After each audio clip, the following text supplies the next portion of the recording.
चलिए, तो हम सब लोग किसान हैं, खेती करते हैं, खेती ही हमारी जीविका है, खेती ही हमारा रोज़गार है, खेती से ही पेट पलता है। लेकिन आज जाने अनजाने खेती में बहुत संकट हैं। लागत बहुत बढ़ गई, पैदावार बढ़ी लेकिन लागत भी बहुत बढ़ गई। जब पैदावार कम थी तो किसान के घरों में खुशियां थीं, कोई कर्जा नहीं था। आज जब पैदावार बढ़ गई है तो हर किसान कर्ज में डूबा है। कारण ये है कि हम बनिया होता है, बनिया शाम को लेखा जोखा करता है, क्या क्या माल बिका, कितनी कितनी लागत थी, कितना कितना आमदनी हुआ, दुकान का खर्चा, ये खर्चा, लाइट का खर्चा, नौकर का खर्चा। किसान कुछ नहीं जोड़ता है। किसान तो जो लोगों ने कह दिया, अरे यूरिया डीएपी तो डालना ही पड़ेगा, अरे बीडी-7 तो डालना ही पड़ेगा, अरे रोग मारने की दवा तो डालनी पड़ेगी, बस वो बाज़ार आधारित तो जो लोग बताते गए वही डालता चला गया और पैदा हो गया 20 कुंटल पिसिया गेहूँ। अब क्या क्या गांव में कंपटीशन है, हमारा 20 कुंटल हुआ, उनका 15 कुंटल हुआ, तो 20 कुंटल वाला जीत गया। कर्जा में डूबा, जीत क्या गया। 20 कुंटल पैदा करने के लिए तो उन्हें 15 कुंटल भर की तो लागत लगा दी, तुम्हें तो 5 ही कुंटल मिला ना। लेकिन नहीं, वो 20 कुंटल दिखा। 20 कुंटल फसल में 5 कुंटल घर में रख दी, 15 कुंटल मंडी चली गई और उससे जो पैसा मिला 50-60 हज़ार, 30 हज़ार, 35 हज़ार, वो अगली फसल में जब आई, धान का सीजन आया तो फिर वो चला गया। ये चल रहा है। तो सुनिए, हमारी जो संस्कृति है सनातन संस्कृति। सनातन संस्कृति का मतलब होता है कि भगवान की एक व्यवस्था है। हमको किसने जन्म दिया? हमको कौन पालता है? कौन पालता है? भगवान ने जन्म दिया, भगवान पालता है, और मरने के बाद कहाँ जाना है? भगवान के घर जाना है। अब भगवान किसी ने देखा?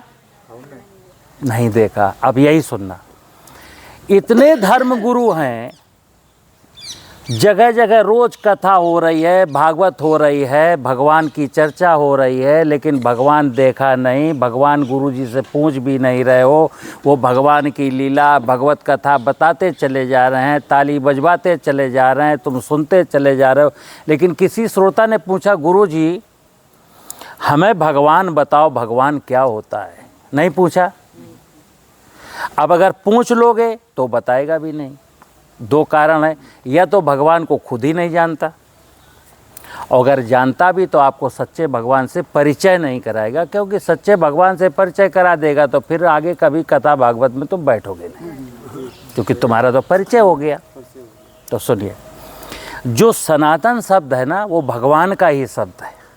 सनातन मतलब जो अनादिकाल से है, अनादिकाल से, वही सनातन है। और अनादिकाल से कौन है? पंच महाभूत, चित जल पावक गगन समीरा, पंच तत्व मिल बना, यानी भूमि, गगन, वायु, अग्नि, नीर, यही सनातन है। और सनातन की व्यवस्था क्या है? आपने सुना है कि मनुष्य इस धरती पर भगवान की सबसे अंतिम और सुंदर रचना है। हम सबसे अंत में आए। हमसे पहले कौन आया था? नाना प्रकार की घासें, पेड़ पौधे, वन वनस्पतियाँ, चींटी चींटा, पक्षी, जलचर, नभचर, थलचर, ये जब सब आ गए 84 लाख, तब इंसान आया। क्यों इंसान बाद में क्यों आया? क्योंकि हमारी ज़रूरतें बहुत ज़्यादा हैं। गाय कपड़ा पहनती है, कुत्ता मंजन करता है, बिल्ली को घर बनाना है, बिल्ली को जुकाम होता है तो कोई दवा खानी है, आदमी को सब कुछ करना है। देखो कितने प्रकार का, बकरी तो केवल घास खाती है, आदमी क्या क्या खाता है? दाल खाएगा, दाल भी 5-7 प्रकार की खाएगा, सब्जियां भी 10-15 प्रकार की खाएगा, रोटी बाजरे की खाएगा, कभी मक्के की खाएगा, कभी ज्वार की खाएगा, कभी गेहूं की खाएगा, दूध भी पिएगा, अंडा भी खाएगा, मांस भी खाएगा, फिर बाल सफ़ेद हो जाएंगे तो डाई भी करेगा, तो मेहंदी बनाई भगवान ने। तो भगवान ने मनुष्य की हर ज़रूरत को ध्यान में रख करके 84 लाख योनियों की रचना की। फिर कहा जा तू इस धरती रूपी बगिया का माली बन के रहे। माली का काम क्या है कि जो तुम्हारे सामने दिखता है, खेत है, खलिहान है, नदी है, नाला है, झरना है, वन वनस्पतियाँ हैं, जलचर हैं, थलचर हैं, नपचर हैं, तुम इनके माली हो, ठीक है ना। तुम अगर ये इस धरती रूपी बगिया के माली बन के रहोगे तो हम तुमको वचन देते हैं तुम्हारे जीवन में ना कोई दुख आएगा, ना तकलीफ आएगी, ना तुम बीमार ही नहीं होगे। लेकिन हमने क्या किया, कलयुग आते आते मनुष्य लालची हो गया, मनुष्य लालची हो गया। इसको कागज़ का नोट सबसे अच्छा लगने लगा। अब इसको अपनी खांसी बुरी नहीं लगती, पैसा हो चाहे कैंसर हो जाए, पैसा हो चाहे शुगर हो जाए, पैसा हो चाहे बीपी के मरीज हो जाओ, पैसा है भाई अलग हो जाए, पत्नी छोड़ के चली जाए, क्या फ़र्क पड़ रहा है, पैसा तो है। बाप बड़ा ना भैया, तो रुपए के लालच में इंसान फंस गया, ठीक है ना। अब सुनना, जब आप खेती करते हो, गेहूं बोते हो, चना बोते हो, मटर बोते हो, धान बोते हो, कुछ भी बोते हो, तो क्या दिमाग में रहता है, अच्छा बीज कहाँ मिलेगा,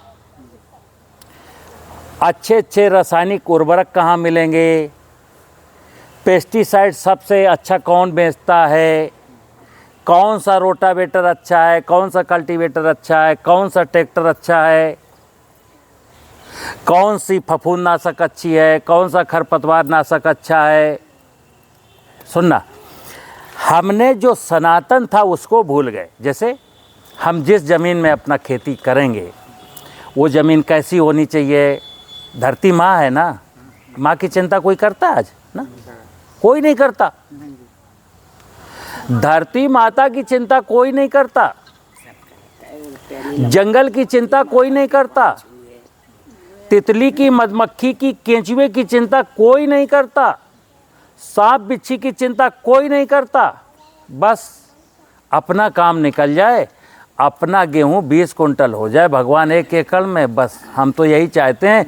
और भगवान ने कहा, धरती माता कब से कह रही कि बेटा हम गेहूं लायक बचे ही नहीं, लेकिन हमने क्या कहा, नहीं यूरिया दें तुम्हें, हाँ डीएपी डालें 1 बोरी, ये धरती मैया तुम तो 20 कुंटल दे दो।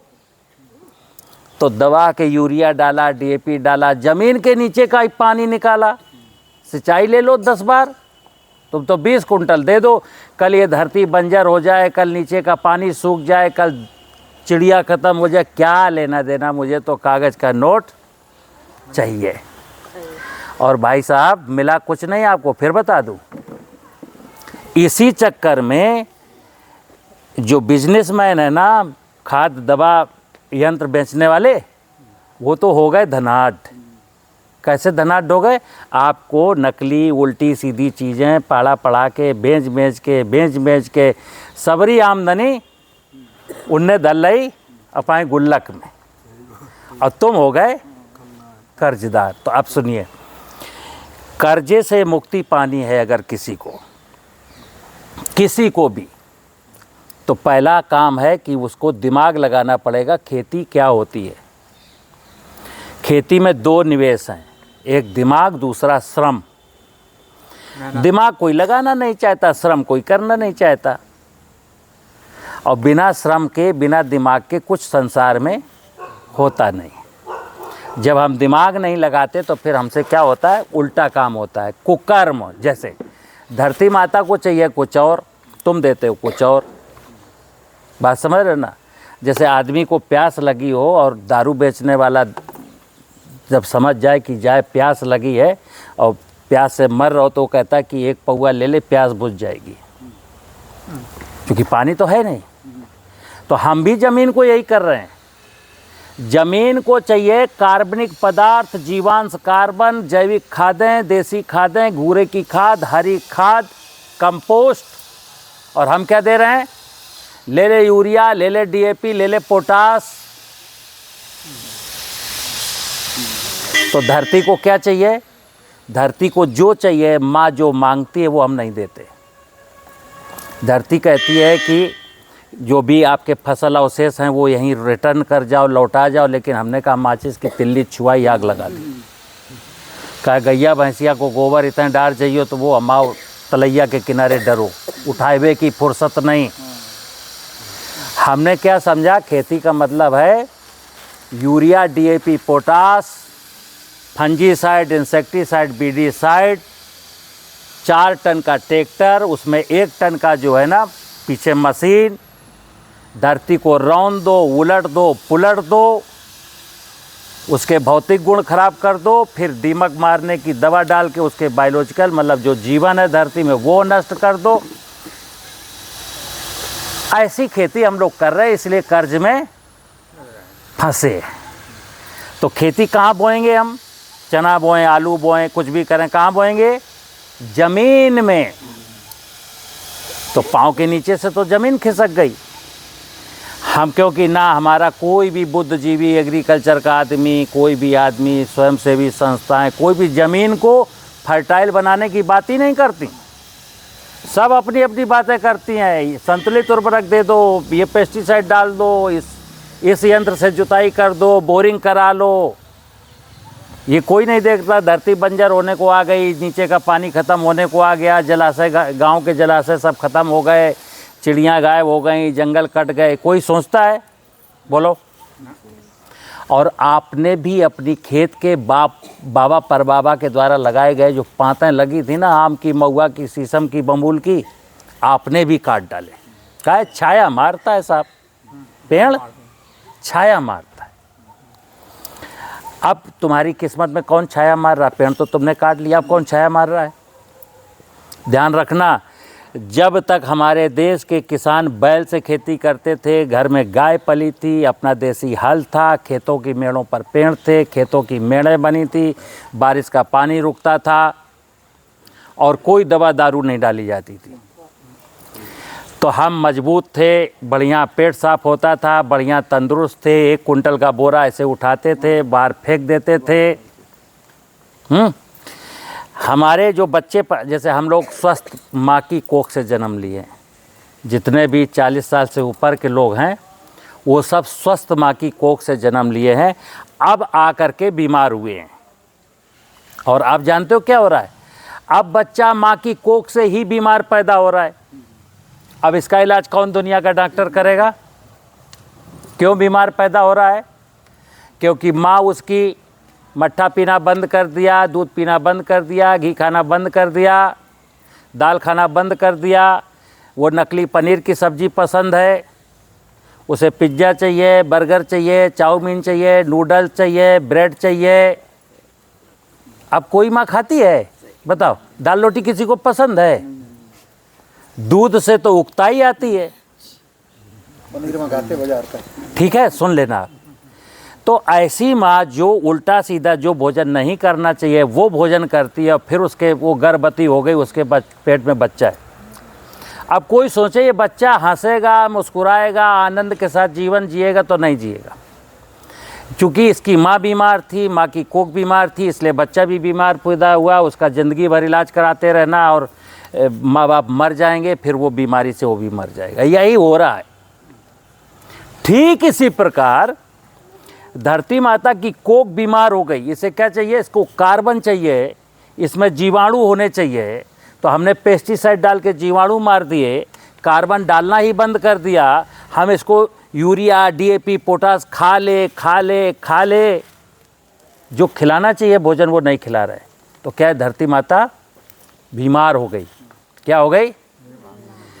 सस्य श्यामला धरती माता, जिसको कहते थे सुजलाम मलयम शीतलाम सस्य श्यामलाम मातरम वंदे मातरम।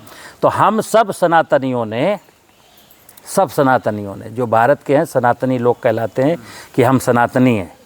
सनातनी की ABCD नहीं पता, वो कहते हैं हम सनातनी हैं। जो अपनी धरती को मार दे, जंगल को काट ले, धरती के नीचे का पानी लूट ले, वो काय बात का सनातनी? ठीक है ना? तो मित्र, हमें सनातनी खेती की ओर लौटना पड़ेगा, हमको सनातन समझना पड़ेगा। और सनातन का मतलब है, सबसे पहला सनातन है अपनी धरती माता, है ना, अपनी, चूँकि हमारी सभी ज़रूरतें, ध्यान रखना, आपकी एक एक ज़रूरत धरती माँ से ही पूरी होती है। 2 वक्त की रोटी, अब धरती माता अगर स्वस्थ होती तो आपकी दाल रोटी सब्जी में चावल में स्वाद होता कि नहीं होता? अब स्वाद है? नहीं। सही बताओ। नहीं। स्वाद है? पौष्टिकता है? पौष्टिक भी नहीं है वो, क्योंकि ध्यान रखना, जब तक ज़मीन में पौष्टिकता नहीं है, ज़मीन स्वस्थ नहीं है, ज़मीन में स्वाद नहीं है, तब तक आप स्वाद खोजते रहना, स्वाद नहीं मिलेगा। और जब तक ज़मीन स्वस्थ नहीं है तो इंसान स्वस्थ नहीं हो सकता। जितने लोग कहते हैं ना कि हम बीमारी का इलाज करते हैं, हम शुगर का इलाज करते हैं, हम इसका इलाज करते हैं, हम इसका इलाज करते हैं, मैं फिर बोलता हूँ, कोई किसी का इलाज नहीं करता, सब झूठ बोलते हैं। क्योंकि जो शुगर का डॉक्टर है वो शुगर से ही मर गया, वो खुद शुगर से मरा। कैंसर का स्पेशलिस्ट को खुद कैंसर हो गया। कारण जानते हो क्या? सारे लोग तो इसी धरती में उगा हुआ अनाज, फल, सब्जी, दूध सब यहीं से मिलेगा ना, और यही खराब हो गई। तो एक कहावत सुनी होगी, एक तो करेला कड़ू, दूसरा नीम चढ़ा, है। तो भोजन में तो कमी थी, ऊपर से हमने यूरिया, डीएपी, फंजीसाइड, इंसेक्टिसाइड, बीडीसाइड डाले, तो वो भी तो हमारे भोजन में है। पौष्टिकता, स्वाद तो उसमें पहले ही से नहीं था। दूसरा, हमने ये अधिक उपज के चक्कर में रसायन, केमिकल डाल दिए, तो वो भी हमारे टमाटर में, भिंडी में, करेला में आ गए। और वही सब्जी हमको पसंद है जिसमें ज़्यादा केमिकल हैं। दालों में कम केमिकल है, इसलिए हम दाल खाते नहीं। हमको तो जल्दी मरना है। आज देश ने तय कर लिया, हर व्यक्ति ने तय कर लिया कि हे ईश्वर, हमको जल्दी मरना है, हमको बीमारी दे दे, हमको मौत दे दे। कोई ये नहीं मांगता कि हे ईश्वर, हमको दीर्घायु जीवन दे दे, हमको स्वास्थ्य दे दे। अगर स्वास्थ्य और दीर्घायु जीवन मांगना है तो फिर हमको सनातन को जानना पड़ेगा। तो आपके सामने मैं थोड़ी सी चर्चा करूंगा जीवामृत क्या है। मित्र, ये धरती जिंदा है कि मुर्दा? धरती जब माँ कहते हो तो माँ जिंदा है कि मुर्दा? जब तक ये जिंदा है तब तक माँ है, ध्यान रखिए। अगर ये जिंदा है तो माँ है, और अगर ये मर गई तो माँ नहीं है। तो अभी ये मानिए कि 70% धरती की आत्मा तो मैंने मार डाली। जैसे ज़मीन में, हमारे खेत में 1% ह्यूमस होना चाहिए। कितना? 1% ह्यूमस होना चाहिए। बचा कितना? 0.3। यानी 70% आत्मा तो मर गई, अब बची 30%। जल्दी 10-20 साल में हम लोग इसको भी निपटा देंगे, और इसको निपटा के अंतिम आहुति देंगे। वो मनुष्याय स्वाहा, खुद की आहुति दे के हम भी विदा हो लेंगे। यही होगा, यही होने वाला है। इसलिए ज़मीन को जिंदा करना है तो 2 विषय हैं। ये जीवामृत है। क्या है? बहुत सुना है तुमने, जीवामृत, जीवामृत, जीवामृत। गैया का गोबर, गैया का पेशाब, बेसन, गुड़, बहुत सुना है। सब बकवासबाजी है। ना गैया का गोबर चाहिए, ना इसमें गैया का पेशाब चाहिए। क्योंकि अगर गैया का गोबर और पेशाब चाहिए तो 80% लोग जिनके पास गाय नहीं, वो तो ये काम कर ही नहीं पाएंगे। तो मैं क्या कहता हूँ, कुछ नहीं चाहिए। इसमें जंगल की मिट्टी चाहिए। क्या चाहिए? जंगल की मिट्टी चाहिए। जंगल की मिट्टी जिंदा है, हमारे खेत की मर गई। तो जंगल की मिट्टी लाए, ड्रम में डाला, पानी भरा, चीनी या गुड़ डाला, तो वो उसमें जो जीव थे ना, उसमें पनप गए, और फिर इसको ले गए अपने खेतों में बिखेर दिया। इसकी बनाने की आर्ट, जैसे आप लोग आए हो, जंगल नहीं जाना है, आप लोग तो यहाँ से जो व्यक्ति चाहे हम 2 लीटर सबको फ्री दे देंगे। यहीं से बोतलें ले आओ बाज़ार से, और 2-2 लीटर फ्री ले जाओ। क्या करोगे? अपने घर में एक ड्रम खरीदना, उसमें वो बोतल पलट देना, 100 लीटर पानी भर देना, 14 किलो चीनी डाल देना, और डंडे से हिला दिया करना। महीने भर में बन जाएगा। जब बन जाए तो ज़मीन में खड़ी फसल में डाल देना।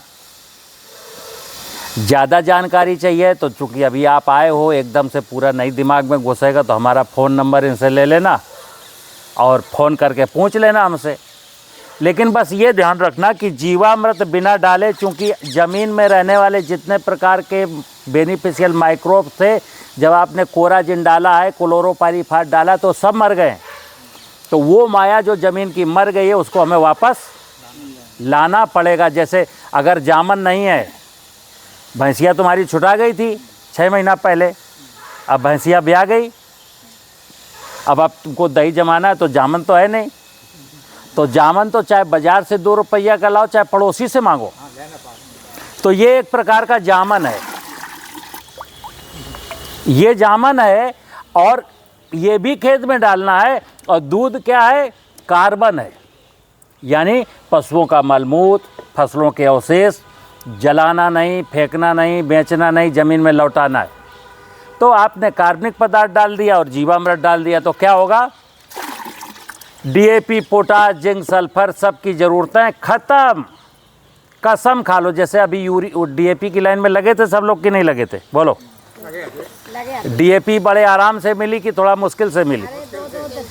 असली मिली कि नकली मिली? पैसे भी ज़्यादा गए, नकली भी मिली। हम कहते हैं देश के किसी भी किसान को डीएपी डालना ही नहीं है कभी। तुम्हारे खेत में इतना फास्फेट, इतना डीएपी की मात्रा डंप पड़ी है कि अगर ये वाला जीवामृत का कल्चर आपने खेतों में 20 लीटर प्रति एकड़ डाल दिया, यानी ये जो ड्रम है 10 एकड़ ज़मीन के लिए, जिसने 200 लीटर का ड्रम बना लिया, और 10 एकड़ की ज़मीन में बिना डीएपी डाले खेती करेगा और पैदावार रत्ती भर नहीं घटेगी। तो देश को डीएपी की ज़रूरत ही नहीं, हकीकत तो ये। लेकिन लोग बेचने वाले क्या है, वो सब, जैसे अभी आप मेरे यहाँ से इतना सीख के गए, फिर अगला फसल आई, आपने कहा डीएपी लाने हैं, तो बोले सचान साहब ने बताई थी कि डीएपी की ज़रूरत ही नहीं, वो तहीं से चलो जीवामृत ले आए, उसी को बना लें और वही डालेंगे। तो पड़ोसी क्या कहेगा? पागल हो क्या हैं? इतने वैज्ञानिक, इतनी फैक्ट्रियाँ डीएपी बेच रही हैं, तो क्या सब पगले हैं का? तुमको को सिखाया ये बात? तो तुम कहोगे वो चिरगांव में प्रिंसिपल साहब, अरे यार वो तो पगला है। बस अब का कहानी ख़त्म। आपने कहा हाँ यार ये बात सही है, बाजार चलो, वो तो प्रिंसिपल तो पागल ही था। बताओ, सरकार इतना प्रमोट कर रही है तो क्या सरकार में सब लोग पागल ही हैं? तो सब लोग तो पागल हो नहीं सकते। विनोद कुमार सचान अकेले पागल हो सकते हैं, ठीक है ना? तो सुनना मेरी बात, हम लोगों को अच्छी बातें कभी समझ में आती ही नहीं हैं। बुराई तो हम चाहे जितनी तुम्हारे दिमाग में भर देंगे तुरंत घुस जाएगी, अच्छी बात नहीं घुसेगी। तो सुनिए आप, जब तक हम लोग धरती माता को स्वस्थ नहीं करते, धरती माता को स्वस्थ करने का नाम ही है कि सनातन की पूजा, सनातन की सेवा, भगवान की पूजा और कर्म। अगर हम 140 करोड़ देशवासी अपनी ज़मीन की सुरक्षा नहीं कर पाए, कहते हैं ना धर्मो रक्षति रक्षता, अगर मैंने धर्म की रक्षा कर ली तो धर्म मेरी रक्षा कर लेगा। धर्म माने क्या है? ज़मीन, जल और जंगल और जीव। धर्म माने ज़मीन, जल, जंगल और जीव। तो ज़मीन को तो मैंने बंजर बना दिया, ज़मीन की रक्षा नहीं कर पाए। ज़मीन के नीचे जो 30-40 फुट पर पानी था उसको मैं 200 फुट पर पहुंचा दिया, जल की भी सुरक्षा नहीं कर पाए। खेतों की मेड़ों के पेड़ काट के जंगल मैंने नष्ट कर ही दिए, अब चिड़िया गायब, तितली गायब, मधुमक्खी। तो हमने धर्म की रक्षा नहीं कर पाए, इसलिए हम उदास हैं, दुखी हैं, डिप्रेशन में हैं, बीमार हैं। ध्यान रखना, हमको केवल एक ही शक्ति बचा सकती है, भगवान। भगवान से बड़ी कोई ताकत नहीं है। भगवान ही हमारा रखवाला है, भगवान ने बनाया है, भगवान हमको पालता है, मरने के बाद उसी की शरण में जानता है। लेकिन हम सब पढ़े लिखे लोगों ने भगवान को दिखा दिया ठेंगा। क्या? अरे जा बेटा, जो कुछ उखाड़ सकना उखाड़ लेना। यही चैलेंज दिया वैज्ञानिकों ने, पढ़े लिखे लोगों ने। कि हमारे पास तो यूरिया आ गई, धरती तेरी क्या ज़रूरत, वर्षा के पानी की क्या ज़रूरत, मुझे तो बोरिंग करने की टेक्नोलॉजी आती है। अरे तू कौन होता कीड़ा मारने वाला, हमारे पास तो दवाई है, इंसेक्टिसाइड है। अरे तू कौन होता बीमारी ठीक करने वाला, मेरे पास फंजीसाइड है। तो भगवान ने कहा भाई तुमने सब काम अपने हाथ में ले लिए तो ठीक है, अब तुम ले लिए, हमसे छीन लिए, वैसे तो सब हम ही करते थे, लेकिन अब तुम नहीं मानते हो, तुम खुद ही करने लगे, तो भाई कर लो। जैसे एक बाप अपने बेटे से कहता है ना, बेटा हमसे पूछ के करना, बेटा हमके पूछ के करना, जो भी निर्णय लेना हमसे पूछ के करना। लेकिन बेटे ने बाप की सुनी नहीं, तो फिर बाप क्या कहता है, अब पूजन देव सारिन का, यही तो शब्द निकलेगा मातारी बाप के मुंह से, क्या, अब पूजो, जैसा किया वैसा भरो। तो सुन लेना, ये धरती शिव है, और धरती के ऊपर जो खेती करते वो माँ पार्वती है। माँ पार्वती तो पालती है आपको, चाहे चना खाओ, मटर खाओ, अमरूद खाओ, करेला खाओ, कद्दू खाओ, कौन है, पार्वती का दूध है, पार्वती के उपहार हैं, और शिव पार्वती की जोड़ी है। अगर शिव अप्रसन्न है तो पार्वती भी अप्रसन्न है, और किसी अप्रसन्न पेड़ का फल खाओगे तो आपके अंदर अप्रसन्नता होगी। तो सबको कह रहा हूँ कि ये जीवामृत जिसको भी ले जाना हो फ्री है ना। तो ये जीवामृत आप सुनो, जब जीवामृत बनाओगे तो क्या डालोगे, देखना आप, जैसे 200 लीटर बनाना है और 40 दिन 45 दिन में बनाना है, तो इसमें या तो हम जंगल की मिट्टी लाएंगे 10 किलो जंगल की इसमें मिट्टी डाल दी। जंगल माने जंगल की परिभाषा है कि खूब घने घने कई प्रकार के पेड़ हों, जहाँ पत्ते गिरते हों, फल गिरते हों, बह के कहीं जाते ना हों, वहीं डिपॉजिट रहते हों। यानी जंगल जब जाओगे तो उसके नीचे जहाँ खूब ढेर सारा मलबा काले काले रंग का इकट्ठा, उसको हटाइए, उसके नीचे की मिट्टी। अगर ऐसा जंगल है तो 10 किलो मिट्टी लाएंगे, 200 लीटर पानी डालेंगे, और अगर 45 दिन में बनाना तो सीधे 28 किलो, 200 लीटर अगर पानी है, 10 किलो मिट्टी है, तो सीधे 28 किलो गुड़ या 28 किलो चीनी डाल देना। दोनों डाल, एक चीज़ 28 किलो गुड़ या 28 किलो चीनी। अब सुनना, किसी को 100 लीटर, ये जो 200 लीटर का कौन आदमी बनाएगा जिसके पास 10 एकड़ ज़मीन होगी। अब जिसके पास 5 ही एकड़ ज़मीन है वो कितना बनाएगा, 100 लीटर। तो वो क्या करेगा, 5 किलो जंगल की मिट्टी, 100 लीटर पानी और केवल 14 किलो चीनी या 14 किलो गुड़। मान लो किसी के पास 2 एकड़ ज़मीन है, तो वो क्या करेगा, 2.5 किलो मिट्टी डालेगा, 50 लीटर पानी भरेगा और 7 किलो चीनी या 7 किलो गुड़ डालेगा। अब जो आदमी हमसे जीवामृत ले जाइए बोतल में भर के, उसको जंगल जाने की ज़रूरत, क्योंकि जंगल के बैक्टीरिया इसमें हैं, ठीक है। इतना ही घटक है बस, क्या, गुड़ चाहिए, जंगल की मिट्टी चाहिए, या ये वाला कल्चर चाहिए, पानी चाहिए, बस बन गया जीवामृत। गुड़ वो भी सबसे खराब वाला जो मिल जाता और कोई घटक नहीं है इसमें, कभी गाय का पेशाब, गाय का गोबर, इस चक्कर में मत पड़ना, ठीक है ना। गाय मेरी माता है, लेकिन हमारा बैल से नाता है, हमारा दूध से नाता है। जो गाय खाएगी तो यूरिन और गोबर तो करेगी। अब हम सनातनी लोग, हम अगर सनातन को मानते हैं तो मुझे गाय बचानी है। कैसे, गाय तब बचेगी जब बैल बचेगा। अब तो 2 एकड़ 3 एकड़ का किसान, ना बैल तो है नहीं, किराए के ट्रैक्टर से खेती कराता है। एक बार गेहूं बोने के लिए 5 बार जुताई कराएगा, तो 700 रुपया घंटा चल लो या 700 रुपया एकड़ चल लो, तो 3000 तो एक ही एकड़ की जुताई में गए हैं। अब किराए का ट्रैक्टर से वो फिर हार्वेस्ट, वो थ्रेसिंग कराएगा, तो वो 10% लेते हैं कि अगर 10 कुंटल गेहूँ निकला तो 1 कुंटल हमारा, 1 कुंटल ये गया। फिर 9 कुंटल गेहूँ अगर उसको उराई मंडी ले जाना है तो कहता भैया 100 रुपया बोरा, तो 19 कुंटल के 1900 रुपया, फिर ये ले लिया। अगर तुम्हारे पास बैल होता, 1 एकड़ का किसान ट्रैक्टर वाले को कम से कम साल भर में 5, 6, 7 हज़ार रुपये तो देता है। अगर 3 एकड़ ज़मीन है तो 20,000 देता है। अरे यार, इतने बछवा सड़क पे घूम रहे, 2 बछड़ा पकड़ो। पहले भी बैल की ट्रेनिंग करते थे ना, तो बैलों की ट्रेनिंग करो, बैल बना लो, तो ये 20,000 रुपये तुम्हारे बचन लगे। महोबा में, बाना में, चित्रकूट में सर छोटे किसान करते हैं। सुन तो कुछ लोग, अब मेरी बात सुनना, अगर कोई किसान सुखी होना चाहता है तो उसको ये देखना पड़ेगा मेरा पैसा कहाँ कहाँ गलत जा रहा है, उसको रोकना पड़ेगा। अब तुम्हारा ट्रैक्टर में पैसा गलत जा रहा है, और अगर खुद का ट्यूबवेल नहीं तो किराए के पानी में 100 रुपया घंटा जा रहा है, यूरिया DAP में जा रहा है, खरपतवार मारने के लिए जा रहा है, सब में जा रहा है। चूँकि केमिकल और मैकेनाइज्ड फार्मिंग हो गई तो रुपया जाना ही आना तो कहीं से है नहीं। आएगा तो वही जो 20 कुंटल गेहूँ बिकेगा, तो उसी से जो आ गया। तो इसलिए किसान कर्ज में है। खर्चे, खेती में जो खर्चा बढ़ रहा है उसको घटाने का नाम है नेचुरल फार्मिंग।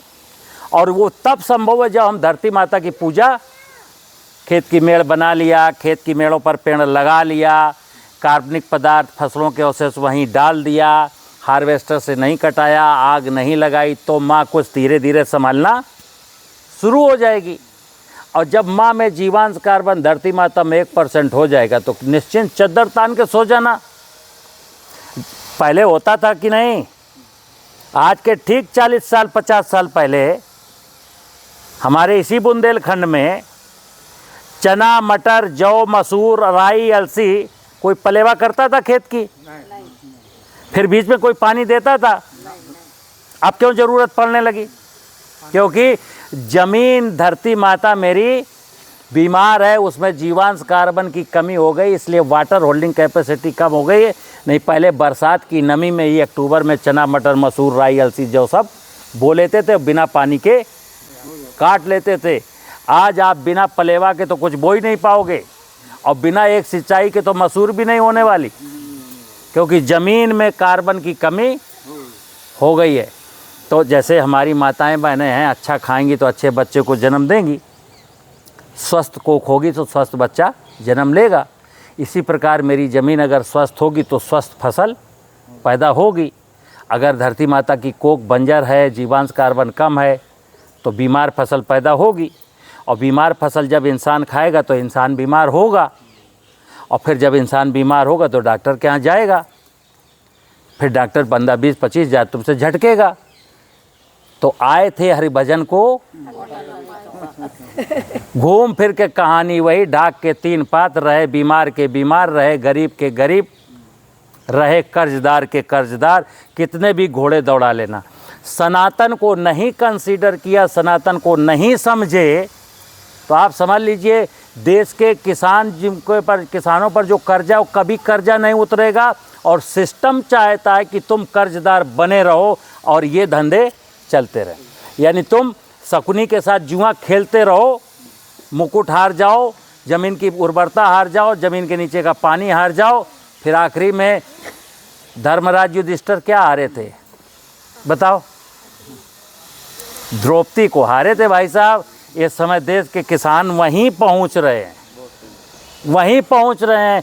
ज़मीन की उर्वरता हार गए, ज़मीन के नीचे का पानी हार गए, ज़मीन में खड़े हुए जंगल यानी वृक्ष हार गए, तितली, मधुमक्खी, केंचुआ सब हार गए, कर्ज में डूब गए, भाई हार गए। बंटवारे हो गए कि नहीं? इसी कागज़ के चक्कर में, जुआ के चक्कर में तो बंटवारे हुए। भाई हार गए, रिश्ते हार गए। अब एक ही रिश्ता बचो, द्रौपदी से। तो अब आप समझ सकते हो तो समझ जाओ, ना समझो तो